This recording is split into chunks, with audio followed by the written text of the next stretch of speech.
Hello, I'm Eric Berlin, and welcome to the city's State of the City presentation. It's a pleasure for the city to discuss what's been going on over the last year and some of what is planned in the year ahead. As for all of us, the year 2020 has been dominated by the COVID-19 pandemic. Along with other jurisdictions in the metro area, the city issued a number of emergency orders to deal with the pandemic beginning in March. The city's current emergency order includes a mask mandate. It is set to expire January 16, 2021. The city received $418,000 in federal coronavirus aid, relief, and economic security (CARES) funds. We have used those funds primarily to assist individuals, families, and small businesses. The City Council authorized 3 rounds of CARES grants to the Northland Assistance Center of $15,000 each for individuals and families directly impacted by a loss of income due to the COVID-19 public health emergency. The City Council also authorized 2 rounds of CARES small business grants to businesses directly impacted by a loss of income due to the COVID-19 health emergency. $140,000 in grants were distributed a few months ago, and the Council has authorized another $150,000 in small business assistance.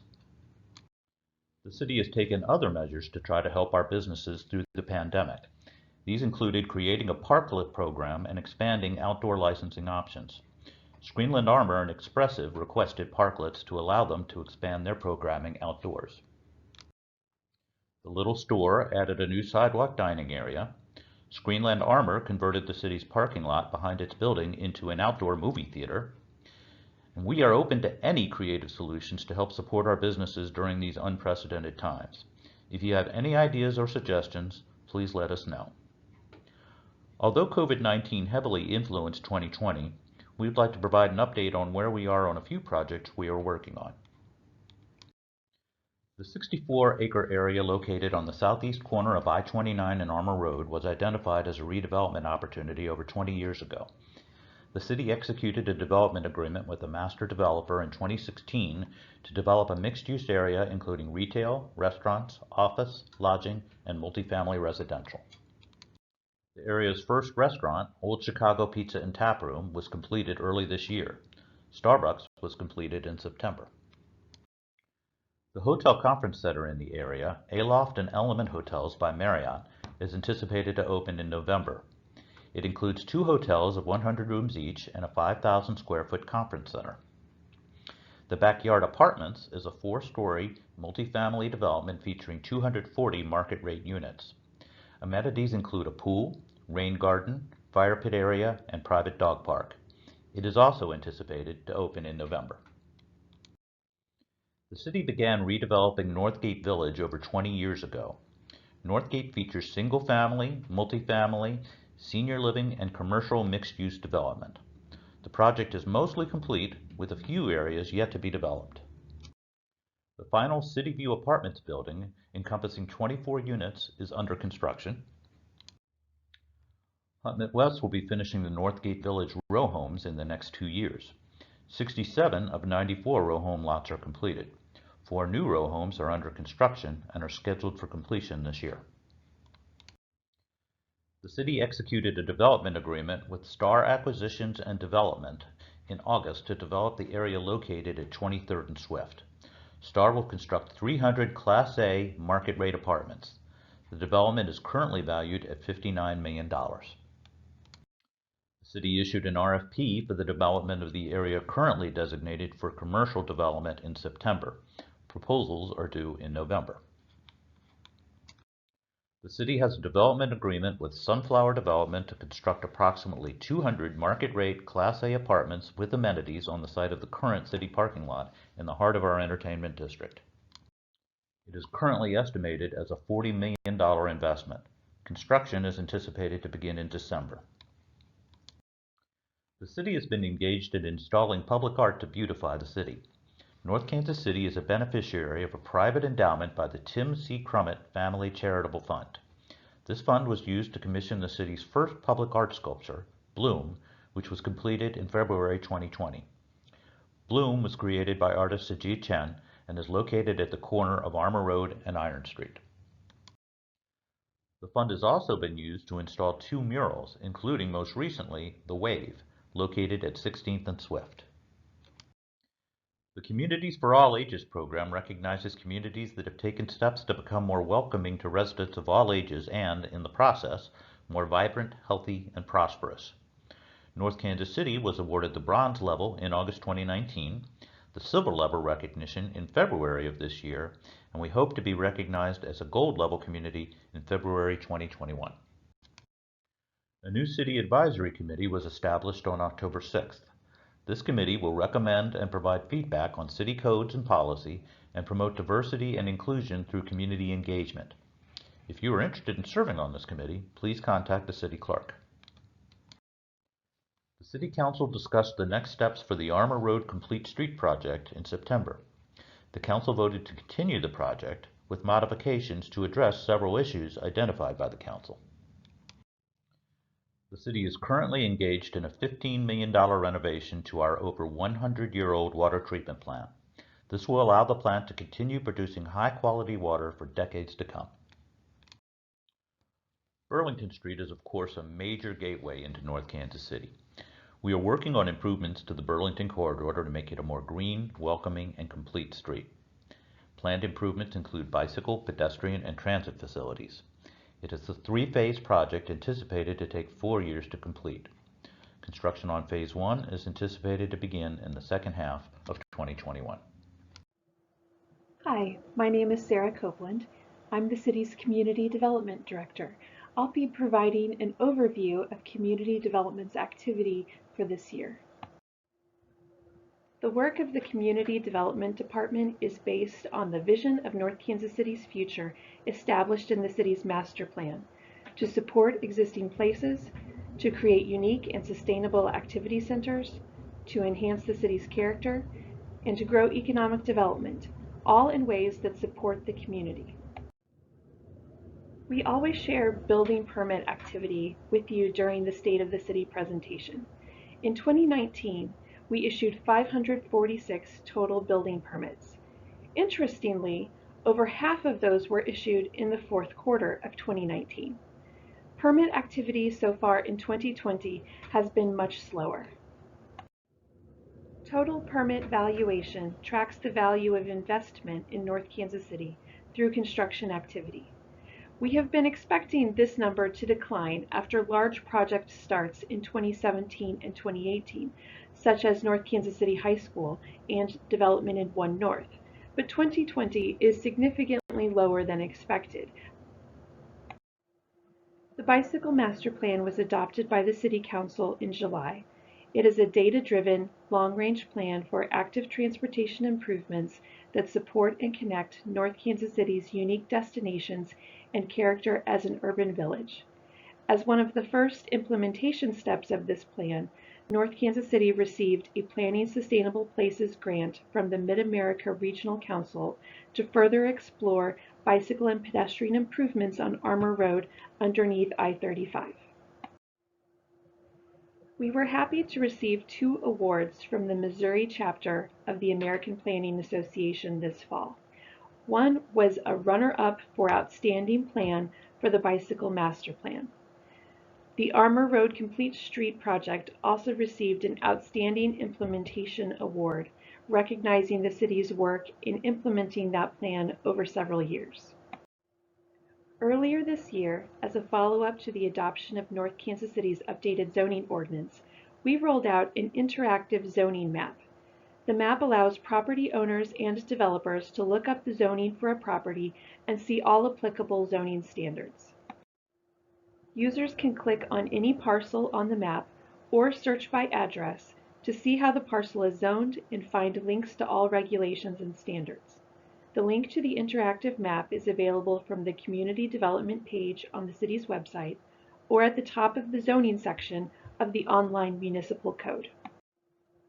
The Community Development staff is always happy to assist anyone who needs a permit or just has questions about next steps.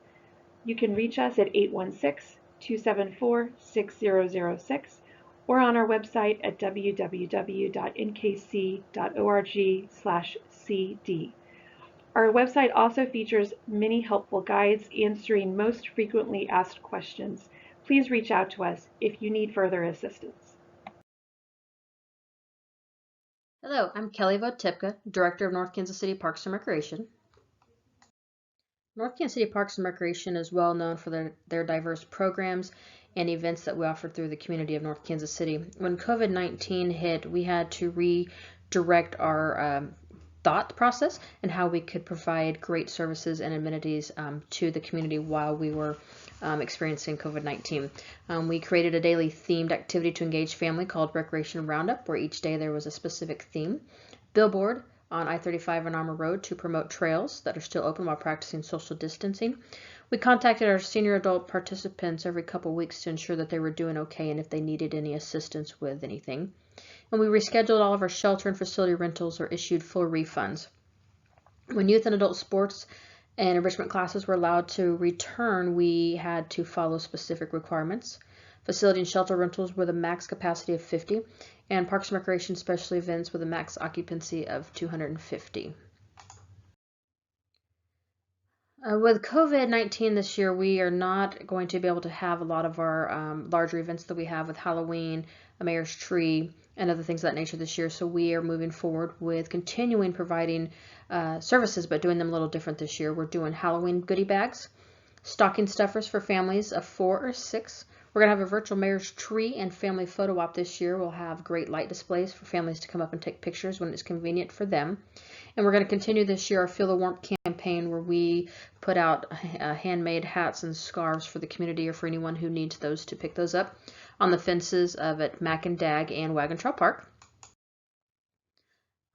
This year we were able to complete some capital improvement projects, which was baseball diamond number 2 at Mackin Park with a 300-foot outfield fence, 24-foot backstop, black vinyl coated chain link fence, dugout, benches, and shade structure. Diamond number 2 is used by North Kansas City softball and JV baseball, our youth t-ball, coach pitch, and kid pitch program, adults, men, and co-ed softball, and rental user groups. This year we were also able to complete the festival shelter shade structure, which provides additional shade for entertainers and participants that participate or attend these events. And this year we were able to still host a handful of our events, which are Friday in the Park, Friday night concerts, the KC Symphony, and movies in the park.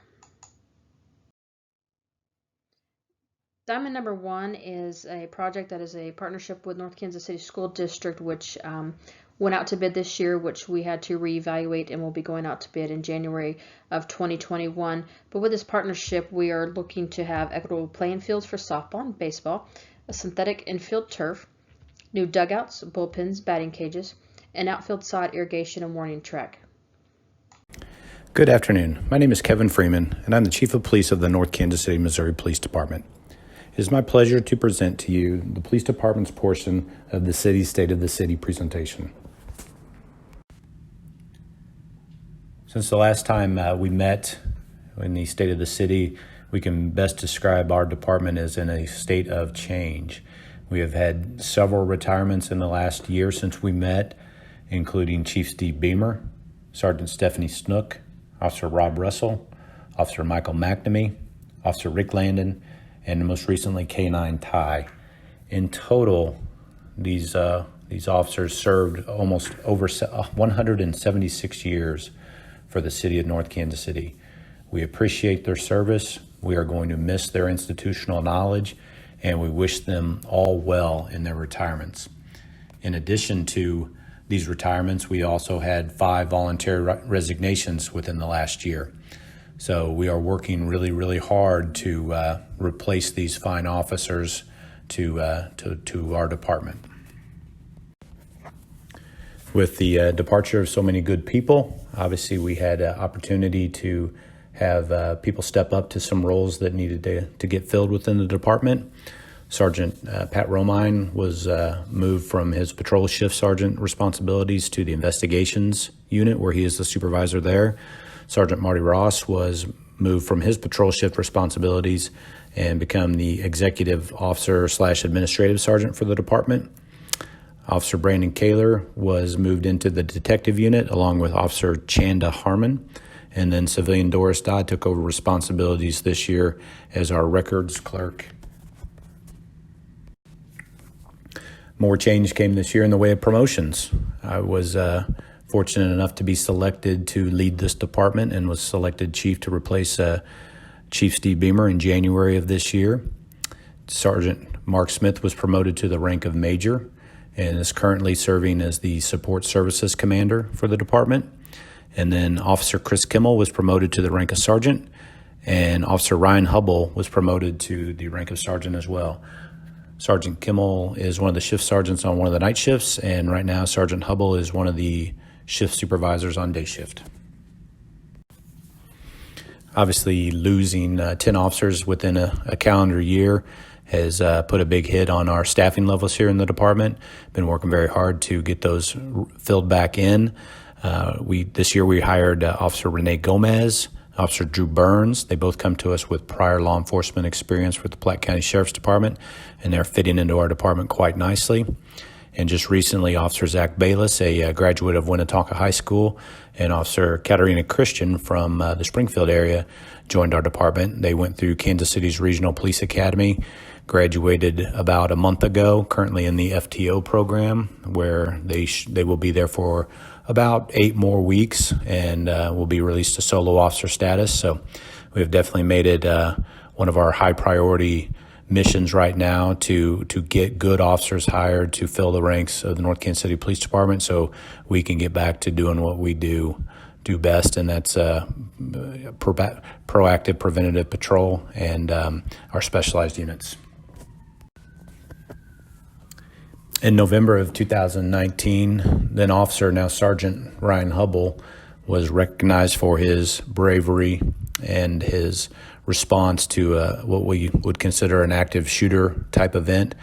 Officer Hubble was working at the Quick Trip in an off-duty capacity, recognized a disturbance was going on in the parking lot, went out to address that disturbance, found out, heard shots being fired as he exited the Quick Trip, immediately went to the source of the gunfire and engaged the suspect, and was able to apprehend the suspect without himself, any additional victims being hurt, or the suspect being hurt. For his actions, he was nominated and received the Gold Award for Valor from the Metropolitan Chiefs and Sheriffs Association, and we're very proud of Ryan. In the wake of an officer-involved killing in Minneapolis earlier this year, the country saw numerous protests, both nationally, regionally, some locally. As a response to that, the police department chose to address any concerns North Kansas City residents and business people might have with our police department specifically. So we hosted a community forum in July at Mackin Park. It turned out to be one of the hottest days of the year, but thanks to the Parks Department, who helped us out with shade, coordinating some audiovisual needs, and as well as providing water to everyone that came out. We feel like it was a very successful event. We had around 50 people show up, we think. Great conversations occurred. Some suggestions were made. Some changes have already occurred, and some changes are still in the works within the police department based on some of the feedback that we received during the forum. So we appreciate everyone that came out to that. This slide shows the rolling 3-year comparison for our Part 1 crimes that we report to the FBI. This is a year-to-date comparison, January 1 through the end of the third quarter of 2020. As you can see, many of our crime lines have gone down. Some of the more serious ones, obviously, murder, rape, robbery, assault, and burglary are all down just a little bit. What continues to stay steady is our larcenies, and also auto thefts continue to rise. One of the things that you'll see here in a couple slides is some of the actions that we're working on trying to make a effective change with those auto theft numbers. We didn't really see a big decrease in crime this year with 2020 and the lack of people in the city working. It has stayed pretty steady, so we're continue to work on those auto theft numbers as well. This is a breakdown of the larcenies that we like to show you each year to kind of give you a good picture of what crimes within that larceny category are driving those numbers. As you can see, theft of motor vehicle parts and accessories is generally one of the higher categories month to month. What consists of a theft of motor vehicle parts and accessories is anything stolen off of a motor vehicle, not from a motor vehicle. So an example of off of a motor vehicle is your catalytic converter theft. So we've talked about in the past, license plate thefts. Those two crimes itself tend to drive those numbers pretty well.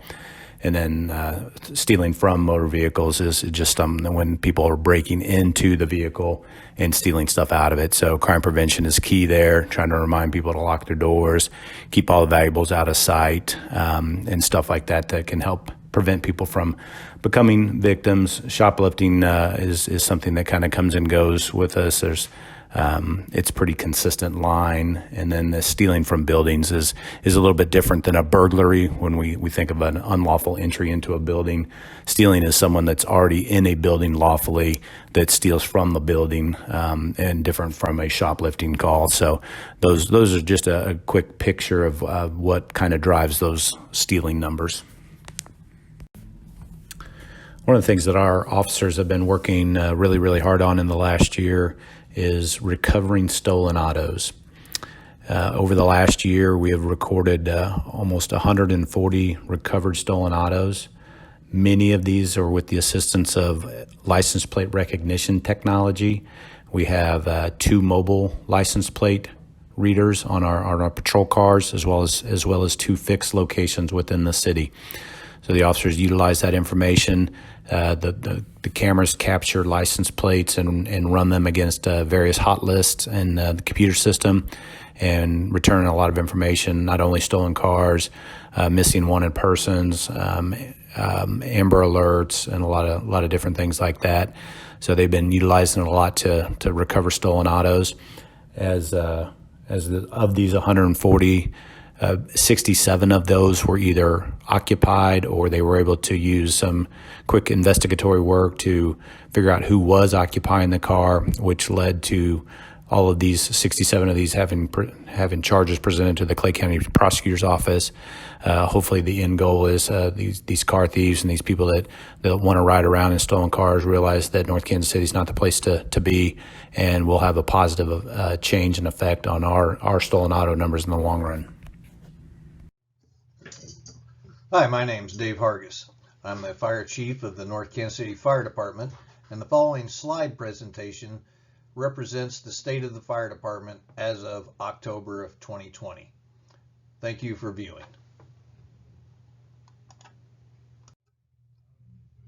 Looking back over the past year, I think we can all agree that COVID-19 has been the overwhelming factor in all of our lives and businesses, and even a big part of this slide presentation. However, we were able to get some other things done this year, one of them being adopting the 2018 Fire and Building Codes. These updated codes will allow us to make sure that the new developments that are going up all over the city have the best life safety standards incorporated, protecting our residents, customers, and visitors. I also have the pleasure of announcing that we have hired 4 new firefighters this year. You'll see on the screen Firefighter Jackson Rosner on the right and Firefighter Ben Lohman on the left. They were 2 of the new recruits that we hired this year. They've been on approximately 7 months at this point. Firefighter Dustin Marshall and Firefighter Kyle Hooten, who are not pictured, started this past Monday, and we are glad to have them aboard and part of the family. We also have 2 promotions this year to talk about. Paramedic Joel Womack was promoted to the rank of captain earlier this year, and Paramedic Creston Whitty was promoted to EMS lieutenant. Joel is on the left and Creston is on the right.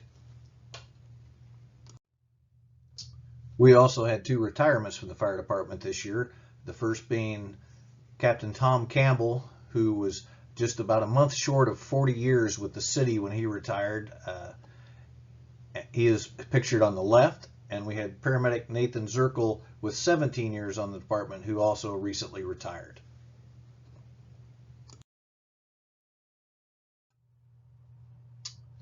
The one thing we pride ourselves on is the amount of training that we do. The only way we can become proficient at our skills is by training in both lifelike conditions and in the classroom. As you can see by the chart, we logged over 1,700 training hours last year. This is over 3 shifts. The majority of that training being company training, which is when the captain and the men on his truck go out and they perform drills like pulling hose, setting ladder, and doing extrication. Another large portion of our training is EMS training. About 80% of our calls are emergency medical calls, so we want to make sure that we're training in order to perform at the highest level when your lives depend on it. Along with the 1,700 hours of training last year, we also responded to 2,120 911 calls. This has been about our average for the past 3 years, with the majority of those calls being for emergency medical services. We had 44 fires, 1,551 emergency medical service calls, 34 calls that involved a hazardous condition, 109 service calls, 119 good intent calls, and 161 false alarms. Out of the 1,551 EMS calls, we transported 1,194 patients to area hospitals.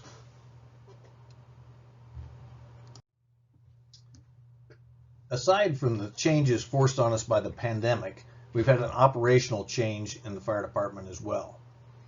Based on a deployment study conducted internally, focusing on call volume, response time, and apparatus utilization, we have recently had a change in apparatus and personnel placement.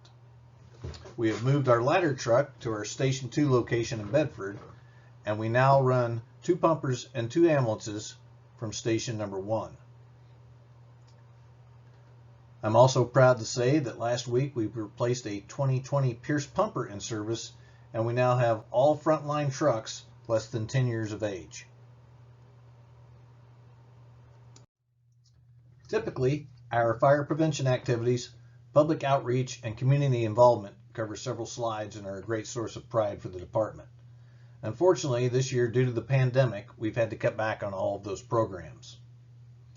Following city and county health guidelines, we were able to resume doing fire inspections, and our crews were able to do tours of new development sites during the various phases of construction. However, most of our non-emergency related public outreach and community involvement activities remain suspended, respecting the safety of our personnel as well as the health of the public. If you have a question about a certain service or activity, please call and we will advise you of the status of the program. Last year, in our Looking Toward the Future slide, we were trying to figure out how to address a shortage of paramedics. Now, we've gotten 4 individuals enrolled in school. 2 will be graduating early next month. The remaining 2 in school will be graduating within the next 6 months, and we have 2 more enrolled in a class starting January of 2021. We have placed an order for a new ambulance, which will bring our entire fleet up to less than 10 years of age. And we continuously look for ways to provide better and more efficient services utilizing public-private partnerships, technology, community feedback, and common sense. Thank you, and stay safe.